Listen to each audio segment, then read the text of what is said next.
Well, hello everyone. Dan Toman here. A sales and marketing topic here for you today. So, thinking back on my first sales roles in this industry, this would be, 15 to 18 years ago. I had already been a front desk manager at that point. Was doing group room sales for a Red Lion hotel and then moved into catering sales at a Marriott hotel. And I was still in college and was just very green at the whole sales process. So I guess one of the first things that kind of broke me out into the comfort level of talking with total strangers and selling our product was back when one of my directors of sales and marketing had approached the group of us in the sales office. I was catering salesperson at a Marriott hotel at that time, just young and fresh still. And she, who I'm still very good friends with her to this day, she said, we're going to go out and do a sales blitz. And I was immediately clammed up a little bit, but I knew this is what I had signed up for. All right, so the thought process, folks, is first and foremost, we all have, as salespeople, we all have goals. We all have cold call goals. We all have drop-ins. We've got notes. We've got calls, and various different ways of making contact with our clients or potential clients. Right now, we're going to focus on our own backyard. So I don't know if you've ever heard that term before mentioned in your sales office from your general manager, what have you. The first and foremost situation would be to focus on your own backyard.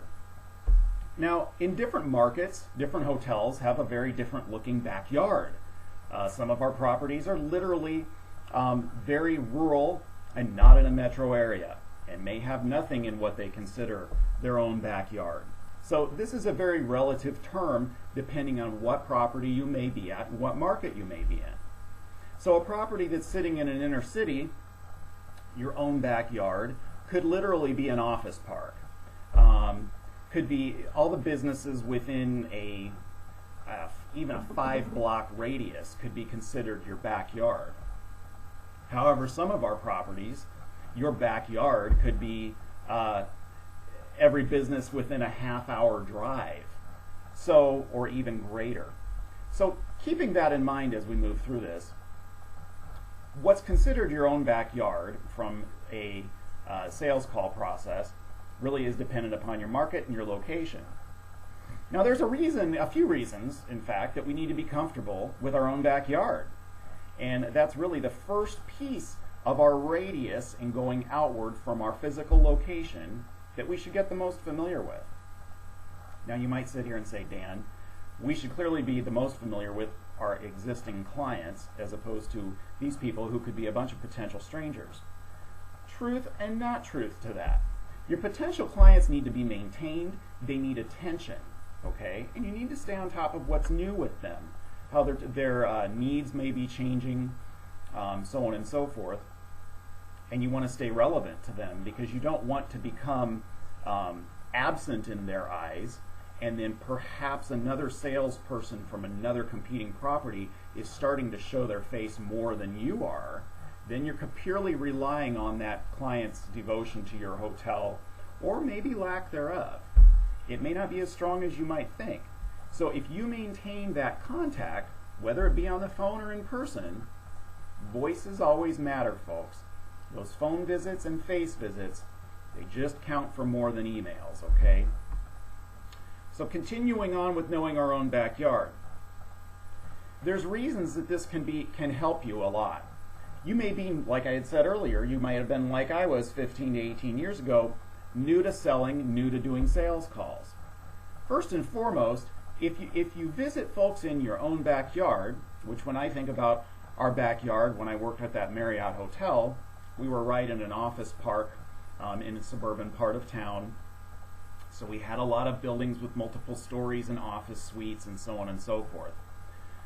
Our backyard was not huge, or I guess it was very close-knit, I should say.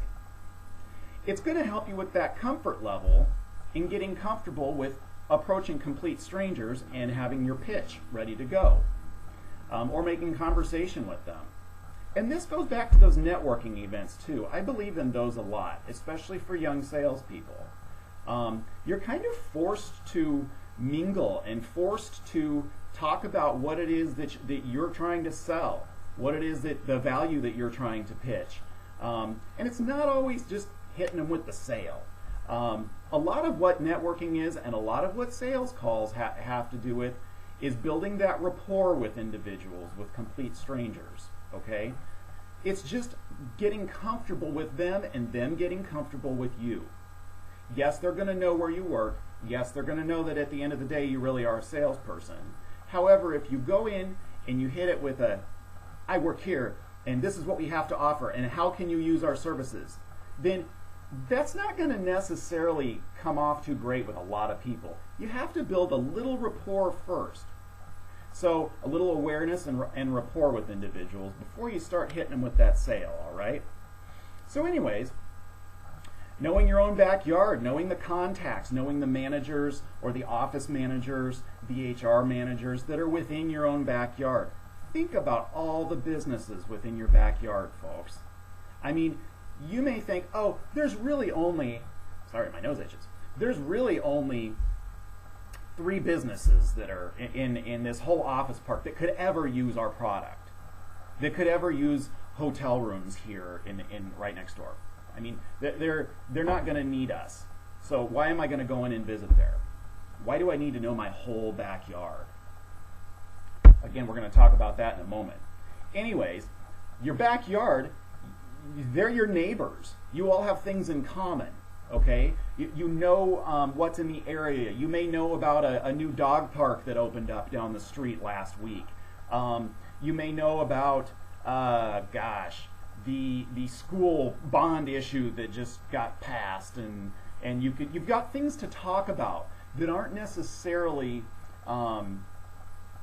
what I'm selling and what you may need from me. Okay, so you've got those other neutral topics to build rapport, and then eventually start to interject pieces, not the whole thing, pieces of what you may be responsible for marketing. Your hotel, your catering event space, guest rooms, local negotiated rates, golf course memberships. We've got marina spaces. We've got all kinds of different things that we sell across our company, okay? But it's whatever you're responsible, and then building awareness for your property in general, okay? So you've got things in common to talk about. Great. It's going to get you in there. Everyone's going to feel comfortable talking with you. You're going to feel de-escalated because you've got topics in common to discuss.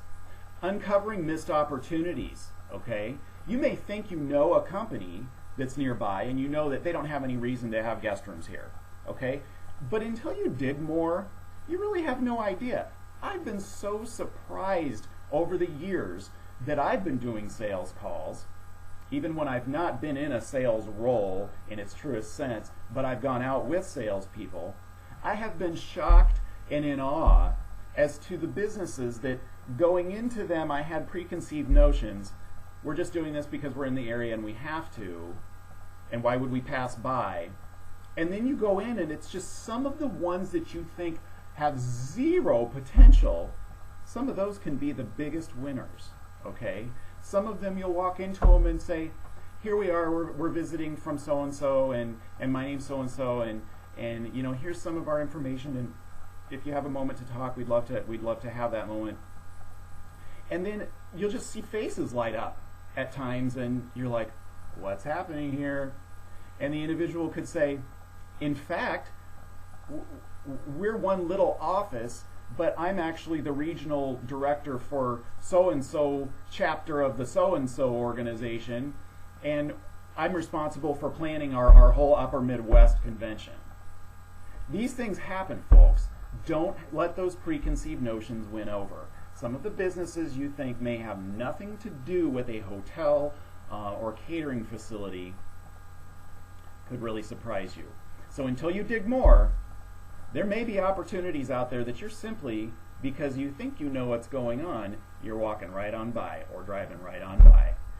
These individuals, while they may not have anything to do with their own business with a hotel or restaurant or golf course or marina or catering facility, they know people. Everyone knows people, okay? They may have a daughter who's getting married soon, or a granddaughter who's getting married soon, or grandson, or so on and so forth, that would consider our hotel a great destination. There's so many ways you can appeal to individuals, okay? Another reason to know your own backyard. Get a leg up on your immediate comp set, okay? Who may not be doing anything face-to-face. Let's face it, face-to-face interaction in a sales role, it's kind of a lost art. A lot of people don't do it anymore, and the people who do it might not know what they're doing and might not be effective whatsoever, okay? We're going to talk about being more effective in just a second before I wrap up. Networking in general. Everyone knows somebody who knows somebody. I love those mingling events, okay? Because a long time ago, in my younger years, I was one of the most shyest wallflower individuals you've ever met. And now I love those events. And it really broke me out of it back when I started in these sales roles many years ago, okay? That you know what, this is part of the job, this is part of being a leader, this is part of being a winner and knocking it out, is overcoming some fears, one, and knowing strangers and pitching your spiel, knowing what you stand for, being confident in it, and being excited about it. That stuff rubs off. So we're going to talk about that now. Being memorable. Like I said, FaceTime itself is kind of a lost art, okay? So yes, you're going to hit opposition from time to time, of course. That's part of selling, is being able to accept rejection, and it will happen, okay? You will have people say, no, I can't let you through. Those gatekeepers is what we call those. Usually it's the individual sitting at the desk at the front of the office suite, or maybe at the desk at the bottom of the office building, okay? Or if you're going into a store or a retail store of some type, it might just be the cashier clerk that won't let you talk to the manager, okay? You're going to hit opposition, okay? Don't get frustrated. How many no's do they say happen before you get a yes? One, usually with sales calls, we are not, and with learning our own backyard, we're not out there hard selling something that we expect a yes to today, okay? It's building awareness, it's learning your contacts, it's learning the key players around you, and hoping that something can build from it eventually. That repetition. You're not just going to go out to your own backyard once and then say, okay, I know my backyard. People turn over. People get promoted. People move on. You have to do this quite frequently, okay? It's a great idea. So being memorable. I remember what this sales director used to have us do, okay? Not only were we nervous to go out and do it when we were first new to doing this, she decided, and I'm not saying that you need to do this, but it did work for us. She decided that more often than not, when we go out and do a blitz as a group, we're going to do it in costume themed, okay? Yeah, themed costumes. We did back to school blitzes where we all dressed like school kids and we brought apples to everybody. We did holiday blitzes, Easter blitzes, yes, someone dressed like an Easter bunny. Independence Day blitzes where we were all in red, white, and blue. St. Patrick's Day blitzes, of course I wore a big green hat. Christmas in July, we used to put this one guy that I won't mention his name that worked in our sales office, our Smurf sales manager at that time, we used to put him in Santa costume. It was pretty funny. Anyways, the way we looked with our costumes was what got us in the door.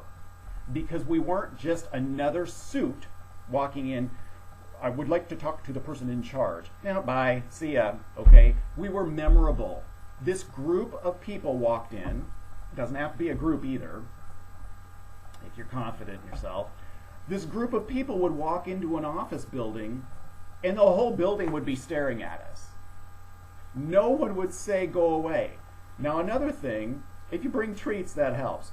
We all know people love food. It's not necessary, but it's just another little thing that's memorable, okay?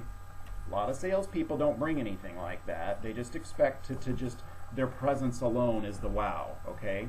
Now you're going to get to that point.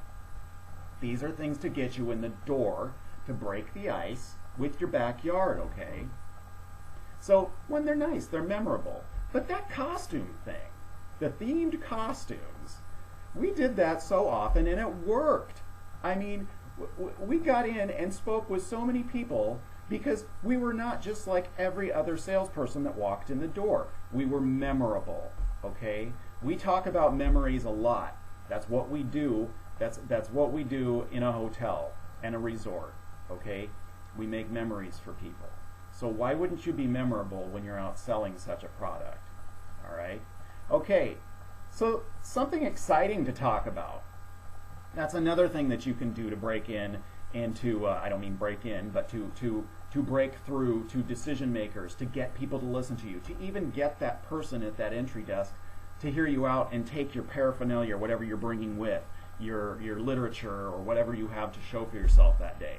Even your business card, take it and not put it in the trash, put it in someone that's important's mailbox, okay? Your energy. If you walk in and you're just, I would like to talk, who's in charge? My name's Dan and I'm from Hotel XYZ. Or you walk in and, hey Mary, my name's Dan. I'm just from up the street here. I've got something super exciting to talk about today.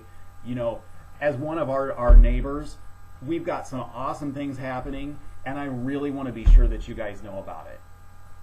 Okay, if you've got excitement to talk about, excitement in your voice, even some energy in your voice, that will also be memorable, believe it or not. The chances you're going to be able to speak to someone that you want to speak with, not that you don't want to speak to Mary at the front desk. I'll speak to her if she'll listen to me, especially if she'll take my card or my stuff. If you have energy and some excitement, and she doesn't even have a chance to think, oh gosh, here comes another salesperson, but you're just that engaging, she's going to want to let you talk to someone, or at least she's going to talk to you for a little bit and not tell you to go take a hike, okay? As a group versus on your own, there's advantages to both, okay? Groups grab attention. Group of people comes in, especially dressed like Christmas in July, it's going to grab an office's attention, okay? But they're not efficient. Too many bodies in one place. Going out on your own not only helps you find your own style, because you're forced to find your own style, it's just far better use of everyone's time, okay? Think about it. All those salespeople in one spot when everyone could be in different potential areas with different potential clients, okay? So we're going to wrap this up. I appreciate your time today, folks. That backyard is very relative, okay? Get comfortable with your own backyard. Get comfortable with the players in your own backyard, with Mary at the front desk at all these places, with Janie that runs the dress hemming shop a couple blocks down the street, because she's going to know brides. I could go on and on and on and on and on. You just don't know. Don't let your preconceived notions keep you from knowing your own backyard, folks. Okay? That's about it for me right now. I appreciate your time. And keep in mind that backyard's going to grow. So the more comfortable you get with your immediate radius, or what your backyard is, you branch it out, okay? And then you eventually, you end up working what your whole market is, okay? Your market could be feeder cities, very potentially, because that's where a lot of your state organizations are at, okay, things like that, if you're not in those big cities. If you're in a big city, your backyard might have those places in it already, okay? Again, market dependent, but know your own backyard, get confident with them, and be their friends, okay? You're going to make all kinds of new friends. All right, everyone, thanks so much. Appreciate your time. Have a great day. Thanks a lot.